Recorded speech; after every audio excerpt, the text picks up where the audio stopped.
Olá, seja muito bem-vindo a mais uma edição do Sala de Entrevistas. É sempre um prazer ter a sua companhia. Olha só, todo mundo tem uma história feita de acertos, desafios e muitos aprendizados pelo caminho. E é justamente sobre isso que a gente conversa hoje. Nosso convidado é o empresário Eduardo Rosso, que traz para o Sala de Entrevistas um novo olhar sobre trajetória, experiências e as reflexões que surgem ao longo da vida e da carreira.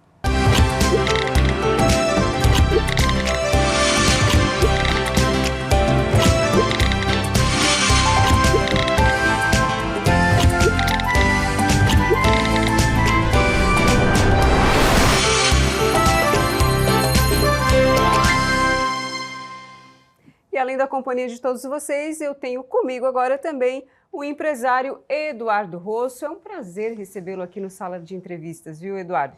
Mas, na verdade, aqui em Criciúma e a nossa região toda conhece ele mesmo como Polenta, né? Seja muito bem-vindo, viu, Polenta? Obrigado, Fernando. Obrigado, Sala de Entrevistas. Um prazer estar aqui com vocês. Na verdade, até eu me conheço só como Polenta, né? Até tu te conhece. Eu brinco que o Eduardo é o nome, que o apelido é Eduardo Rosso e o nome é Polenta. O nome é Polenta. É ao contrário ao aqui. Contrário.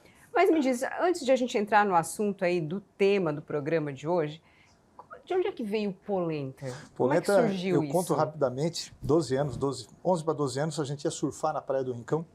E a mãe nunca deixava entrar na praia antes dos 13 anos, antes das 15 horas, das 3 da tarde. Antes das 3. E aí a galera me chamou, pô, vamos pegar onda, vamos surfar. E eu falei, não posso ir. Tá, por quê?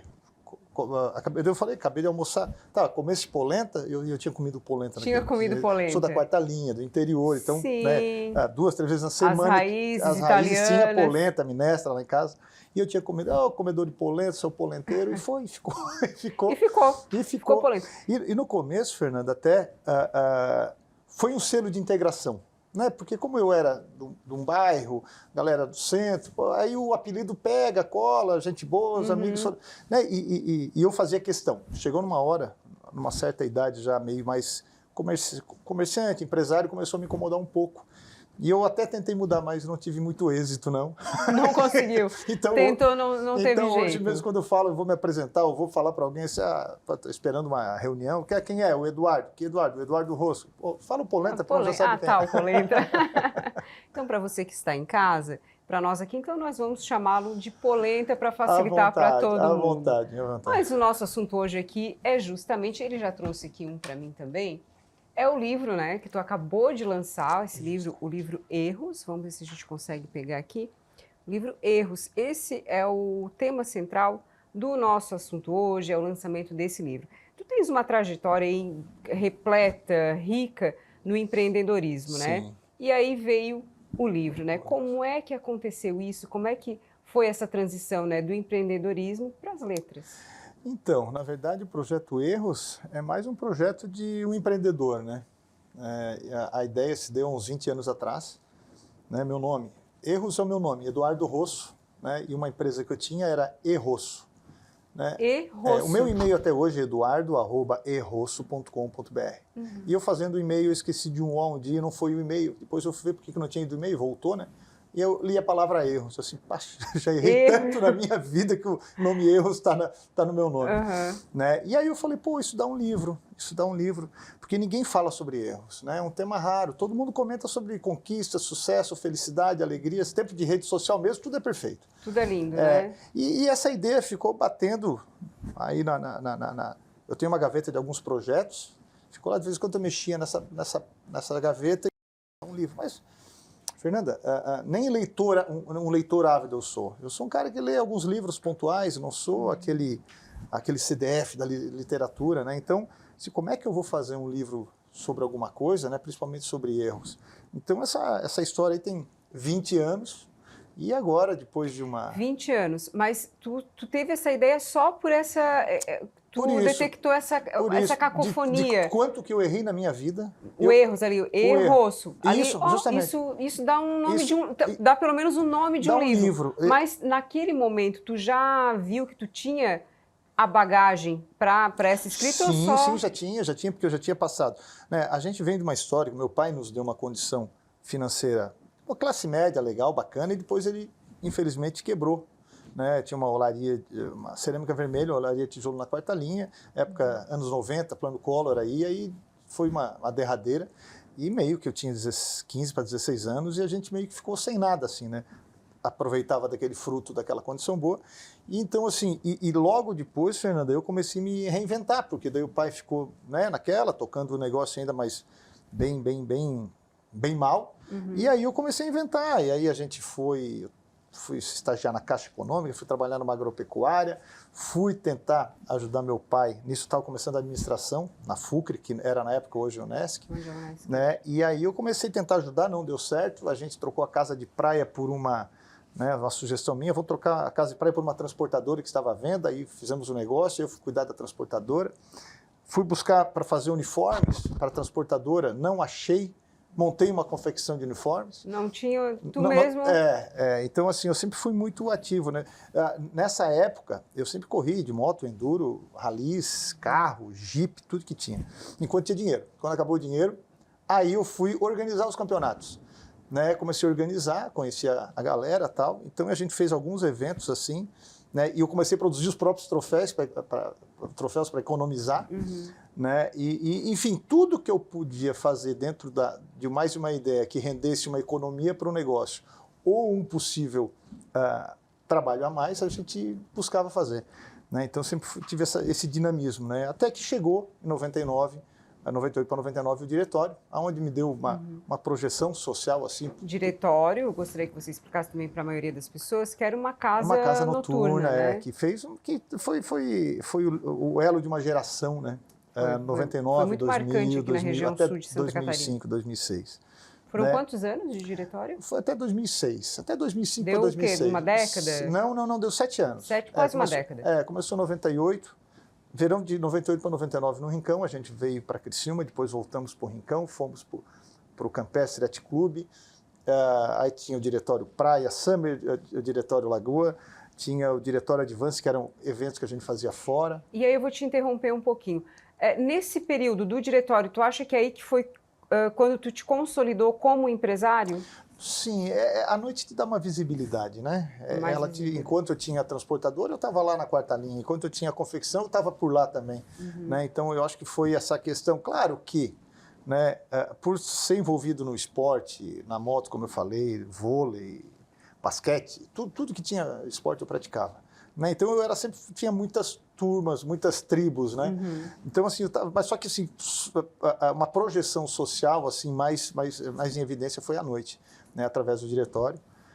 E depois, consequentemente, veio o Bale High, né? Que eu acho que daí foi a grande casa que a gente conseguiu. Que é uma outra casa noturna. Outra casa noturna, né? A gente colocou, onde é o Éden hoje, na zona sul do acesso sul do Rincão. Então, a gente conseguiu trazer para cá, através do Julian, um cara que eu admirava. E aí foram mais quantos anos de... O Bale High, ele está lá até hoje, só que hoje com o nome Éden, né? A gente ficou, o grupo tinha várias casas, tinha uma na Espanha, inclusive, onde eu conheci o Julian numa viagem, que era meu ídolo, acabou se tornando um grande amigo, hoje é meu compadre, sou o padrinho da filha dele, da Hannah. E aí a gente montou aqui, montamos também no Rio Grande do Sul, e aí só que a vida noturna ela é muito volátil, né? Ela vai e está em cima, daqui a pouco qualquer mudança de comportamento abala muito. É muito cultural. Isso, e muito mais hoje, né? As redes sociais estão acabando assim, com a própria noite, sim. E aí chegou uma hora que a gente não estava mais fazendo sentido, né? Daí onde era não fazia sentido para ti, Eduardo Rosso, também, também, porque chega uma hora que a saúde não deixa mais, né? A gente não tem mais aquele pique, aquela energia, e não fala mais com o público também. Né? A gente não conversa mais com o público. Meus amigos, eu jogo canastra e dominó, né? Não tem mais essa convivência com a galera da noite. E aí a gente foi mudando, foi adequando, né? Onde era o Bale High ficou o Éden, que hoje é uma casa noturna, que a nossa está alugado para o pessoal, que está fazendo um excelente trabalho. Eles trabalham com isso, são jovens, estão voltados a isso.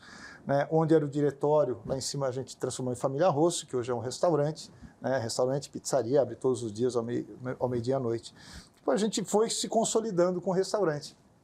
Né? Tem a Família Casa Grande, lá atrás da Havana Pinheirinho, e tem o mercado dentro da Unesc. Né? E nisso que eu te falei agora, Fernando, então eu já estou te falando de uns 8, 9 negócios. Fora Pizzarella, Rap, Le Blue, Domo, Cervejaria Premier, Então, tudo que o momento pede, eu invento uma marca, invento um nome e a gente vai atrás para... Vai renascendo. Vai renascendo. Vai e se aí, nisso, reinventando. nessa época, assim, pô, já tinha levado na cabeça pra caramba, assim, sabe? Então, assim, já errei, já bati a cara na cabeça pra caramba e me veio esse insight do erros, né? Mas principalmente por isso, eu acho, assim, junto à minha história, a história das pessoas que não comentam a respeito dos erros e dos problemas que acontecem na vida. Todo mundo só vê a ponta, né? O topo, né? Ninguém conta como é que fez para chegar lá. Dentro da tua caminhada profissional, e aí que tu teve que te reinventar conforme as coisas iam acontecendo, o que tu acha que de mais valioso da tua trajetória tu trouxe para o livro, né? Não ter vergonha dos meus erros. Não ter vergonha. Falar sobre os erros, porque eu tive muita vergonha. Né? Eu sempre, cada cabeçada que eu dava, eu ficava ruim, assim. Eu acho que o ser humano ele é condicionado a isso, Fernanda. Né? Eu fui um aluno, né? Completei todas as fases da colegial até a universidade, mas eu nunca fui de levantar o dedo. Eu não sou de questionar. Por quê? Porque se tu não prestou atenção, a minha tese rápida, se tu não prestou atenção na matéria, tu pode fazer uma pergunta idiota. Se fizer uma pergunta idiota, teus colegas vão rir de ti. Sabe? Então, isso meio que cria uma... Para que eu vou sair da minha área de segurança, que é ficar quieto, talvez sem entender a matéria, entrar numa região vulnerável, fazer uma pergunta? Então assim, e nisso ficou embutido na minha cabeça durante muito tempo que o erro era fracasso, que errar não era ser bom o suficiente. Né? E aí eu morria de vergonha, e até que eu vi com o decorrer, o tempo foi passando, e eu vi que eu não era o único a errar. Daqui a pouco uma outra empresa fecha, daqui a pouco dá errado aqui, daqui a pouco acontece ali. E um dia me chamaram para dar uma palestra num colégio, falar sobre empreendedorismo. E uma situação financeira terrível. E eu falei, pá, mas o que eu vou falar para a juventude sobre empreendedores? Assim, só que o que acontecia, Fernanda? Eu me via, talvez, como um fracasso. Né? A gente se cobra demais, a gente sabe das nossas dores, a gente se cobra demais. E é legal porque a energia veio de fora. Né? Foi um grupo de alunos que me chamou para palestrar, depois aconteceram outras palestras, e eu falei, poxa, não errei tanto assim. Né? A partir do momento que você tem pessoas... Que é uma referência. Que estão te dando como referência de empreendedorismo, eu que estou me culpando demais. Né? Então, assim, e durante esses 20 anos, né, não contínuos, mas quando eu parava para mexer nessa gaveta, eu ficava pensando e refletindo sobre todos esses acontecimentos ao longo do tempo e sobre esse crescimento ao longo dos erros. Né? Eu até brinco no começo do livro que eu falo assim, primeiro, já quero deixar claro que eu não sou escritor, nunca imaginei escrever um livro e talvez isso aqui seja apenas mais um erro da minha vida. E tá tudo bem. O próprio livro pode ser um erro, mas tá tudo bem. Assim, é isso que deixa a vida mais autêntica, quando tu perde o medo de errar. Claro que tem outro capítulo que fala, avalie as consequências dos seus erros, né? Eu escrevi um livro, teve dedicação, tenho recursos, enfim. Se não der certo, se não chegar em ninguém, tá tudo bem, não vai mudar a minha vida, né? Não é a minha vida. Mas foi importante falar sobre isso, porque o grande vitorioso nessa história fui eu. Eu aprendi muito com essa pesquisa, foram 2 anos escrevendo. 2 anos, pesquisando. E escrevendo. E o começo, a gente tinha pensado em fazer alguma coisa, porque eu digo assim, que não tenho sucesso. Eu saí do negativo, estou caminhando, estou indo, né? Tenho sucesso. Minha saúde é maravilhosa, tenho uma família maravilhosa, tenho meus trabalhos, estou dando meus passos. Mas eu não tenho aquele milhões, mansões, sabe? Mas eu tenho uns amigos muito legais, eu tenho um network muito bom. E eu quis no começo contar essa história desses meus amigos, para desnivelar um pouco, para mostrar que quem está aqui pode chegar aqui. Né? É importante chegar e perguntar para um convidado que está no livro, né? A gente tem 52 capítulos e eu acabei botando 52 convidados, um cada fim de capítulo. Eu queria contar mais a história deles, e não deu, porque o livro ficou muito robusto. Eu comecei a escrever, buscar temas. Errar é humano, quem nunca errou que tira a primeira pedra, que é bíblico. Né? Então a gente começou a buscar um monte de temas e foi pesquisando e foi aparecendo que daí os meus convidados, eu tive que apenas colocar eles num capítulo, eles falando sobre o que eles acham sobre o erro. E aí a gente tem empresários, comerciantes, pessoas da comunicação, e a gente tem pessoas que saíram de office boy de uma multinacional e se aposentaram como presidente. A gente tem histórias de pessoas que saíram do interior e conseguiram um lugar, sabe? Então, assim, foi um compilado de histórias muito legal que eu digo, o grande vitorioso disso hoje foi eu, assim, por ter conseguido finalizar. A gente vai ampliar o tema daqui a pouquinho, porque nós temos muito assunto ainda para abordar aqui com Polenta.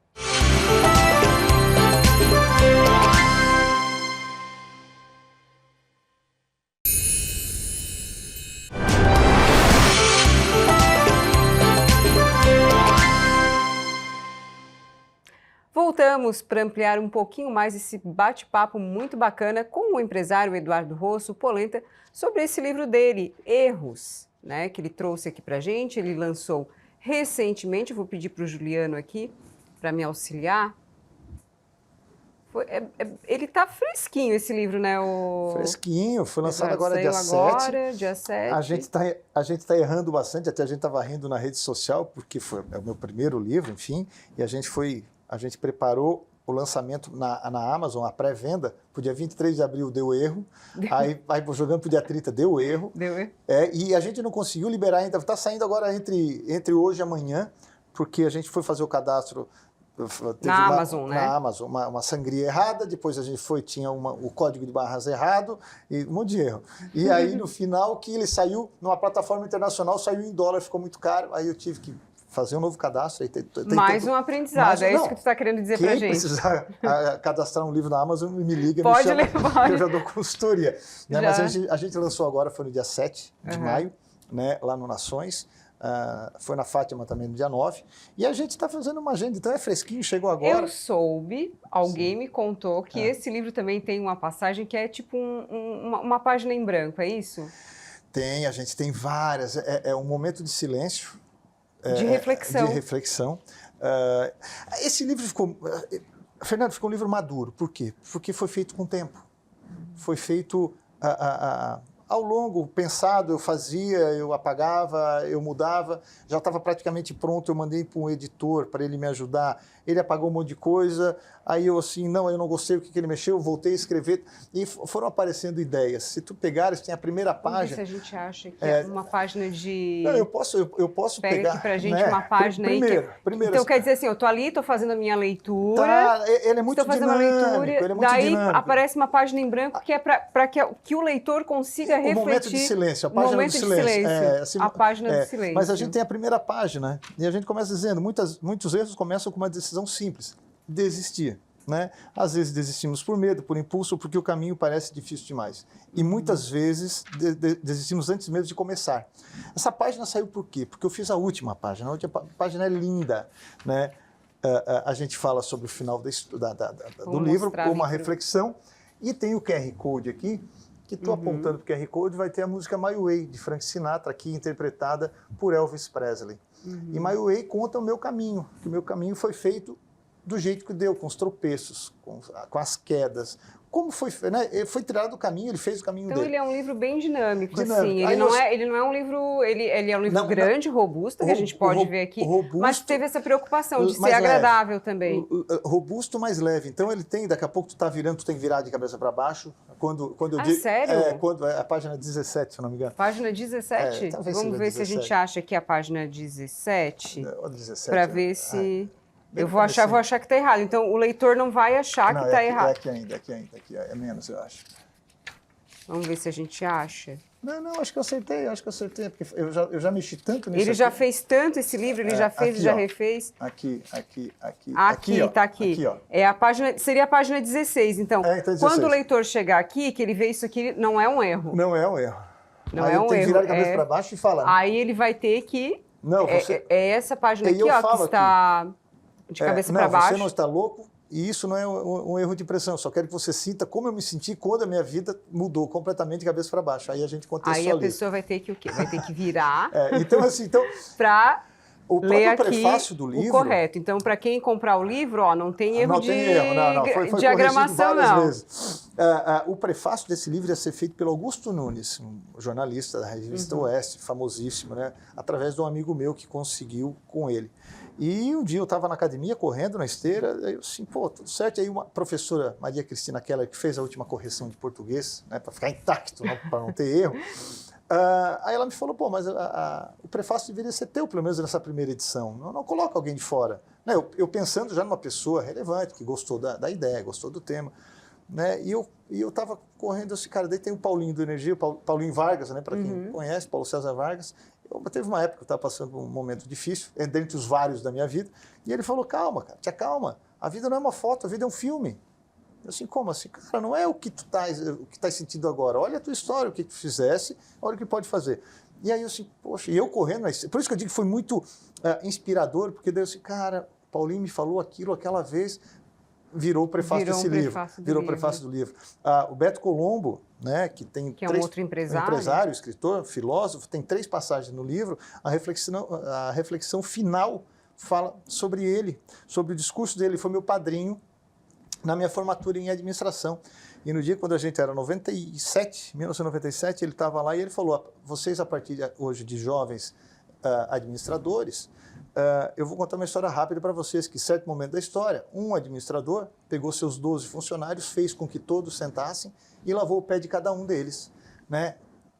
Isso eu vou falar para vocês, é que vocês vão sair daqui, vocês vão ter 3 coisas para fazer. A primeira é servir, a segunda é servir e a terceira é servir. Servir a sua esposa, a sua família, o seu colaborador, os seus amigos. E isso me marcou. E aí eu tô lá e eu assim, puto, o Beto me falou aquilo. Então assim, então foi sendo construído. E aí eu coloco na reflexão, porque por que alguém abre o peito e vai expor seus erros, suas cicatrizes, né? E a reflexão final ficou justamente por isso. Teve algum momento que tu ficou com receio de expor algum erro? Não, e que tu deixou de fora? É porque, na verdade, eu não conto os meus erros, eu conto os meus fracassos, né? Algumas coisas. Porque o livro foi construído, todo mundo disse, Polenta, o livro é para tua vida. Eu disse, não, isso aqui só tem 360 páginas. Se fosse meus erros, dava 5.000. Não, isso aqui é levezinho. Foi sobre temas relevantes ao erro mesmo. Sim, né? entendi. O medo de errar, o fundo do poço, e vários outros. Agora, são 52 capítulos, né? Tu falou um livro de 360 páginas, só que são 52 capítulos, então cada capítulo, Fernando, é 4, 5 páginas, 7, 8 no máximo. Então se transforma num livro de cabeceira. Pô, não estou conseguindo dormir, tu pega aqui, tu não vai ler o livro todo, né? Lê lá 5, 6 páginas, matou um capítulo, ponto. E aí fazendo isso, né, coletando isso, refletindo, amadurecendo também esse projeto, quanto que tu acha que as pessoas elas param a vida por medo, por terem medo de falhar? Muitas vezes, muitas vezes. Tu acha que o medo ainda... Total. O medo de falhar, né? O medo de falhar, o medo de errar, né? Interfere muito nas escolhas das pessoas. Elon Musk fala no livro... Então, Elon Musk fala, se você não está errando, você não está fazendo, né? Thomas Edison fala que ele não descobriu a lâmpada. Ele descobriu 1000 maneiras como a lâmpada não funciona, né? Fazendo referência que ele errou pra caramba até conseguir desenvolver. O cara do aspirador de pó, que eu esqueci o nome dele, e eu não sei nem falar esse nome, mas nas 5.137 vezes que ele conseguiu deixar pronto o aspirador de pó como ele... Depois de mais de 5.100 tentativas. Se ele tivesse desistido nas primeiras 5.000 tentativas, não tinha dado certo. Não tinha dado. Sabe? Então, assim, tem um monte de história. Inclusive, a gente, né, todo capítulo a gente fala. O capítulo depois tem uma citação de alguém ícone da história, Sócrates, Mandela, Edison, Henry Ford, enfim. A gente contextualiza todo o capítulo, né? E no final a gente tem esse convidado especial, né? Que é um empresário, alguém que de uma maneira, uma pessoa que eu admiro, a maioria, todos amigos que a gente conheceu ao longo da vida, e fomos colocando, né, empresários, comerciantes, autoridades, um amigo meu que deixou de ser policial rodoviário federal, hoje é meu amigo, na verdade, um irmãozão, e largou tudo, o cara com a carreira pronta, sólida, de 15 anos, largou tudo para estudar para ser dono de cartório. Todo mundo chamou ele de louco, porque ele ficou sem trabalhar 2 anos e foi estudar. Hoje é um cartorário de grande sucesso. Então, assim, tem umas histórias, sabe, que te inspiram, né? E uma outra coisa, Fernanda, no livro a gente tem ainda as curiosidades, porque no mundo moderno, muitas coisas foram feitas através do erro. Coca-Cola, Teflon, micro-ondas, a penicilina que salvou milhões de vidas, a América foi descoberta por um erro de cálculo. Então tudo, por isso que o nosso subtítulo é aqui, todo acerto é fruto de um erro bem compreendido.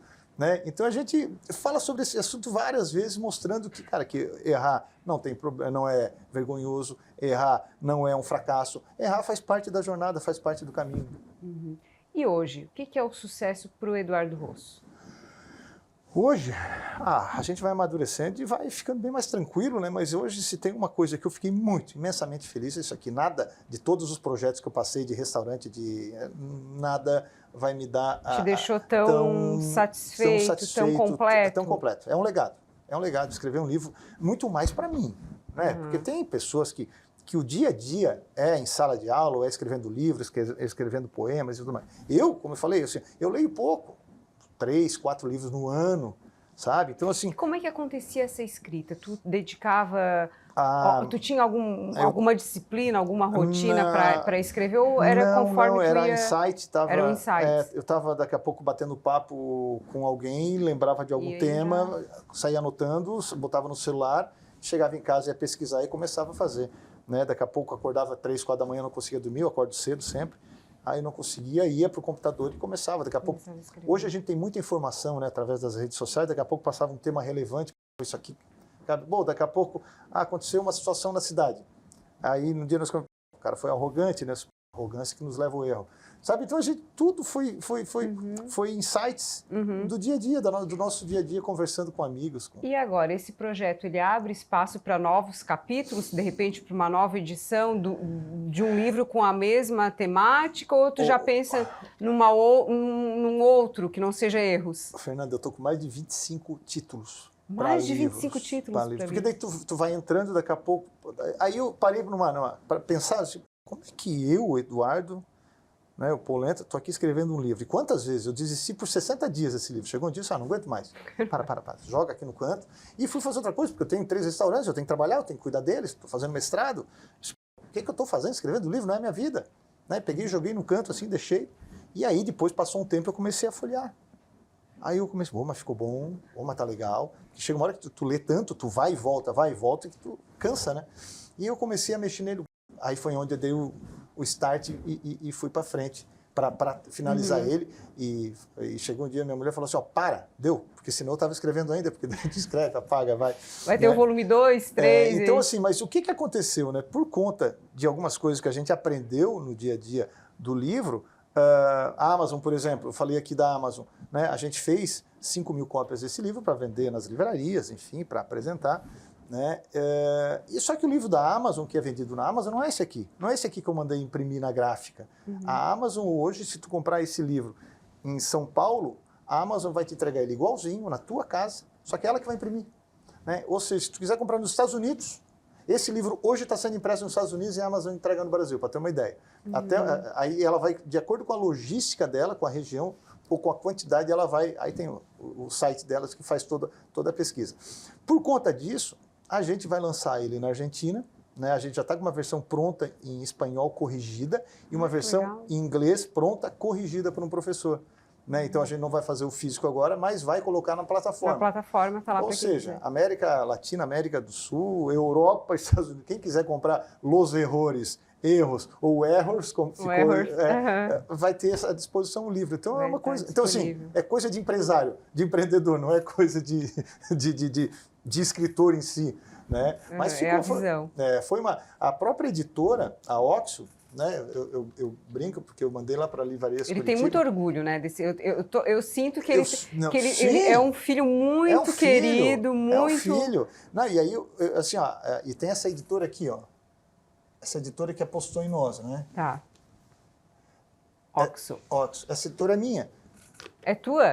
O que acontece? Vamos ver se dá para pegar a editora. O que acontece, Fernanda? Essa editora aqui. Oxo é a abreviação do oxigênio, que nos dá vida.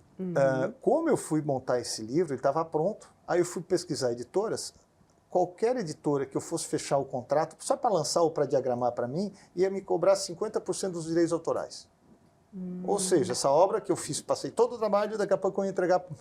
Aí, assim, se eu faço independente, perde um pouco de relevância. Aí eu disse, então a gente registra e pronto. Registra e pronto, ó. Já veio outra ideia, outra empresa, outra... O cara não para, não para. Né? Mas assim, eu não sei quando, mas a gente vai querer fazer outros, porque é uma versão minha que eu não conhecia, mas muito bacana. Que despontou agora. Polenta, para a gente fechar, então, as tuas redes sociais e aonde, né, as pessoas vão encontrar aí. Já sei que na Amazon, daqui a alguns dias. Na Amazon daqui a pouquinho. A gente tem na Fátima.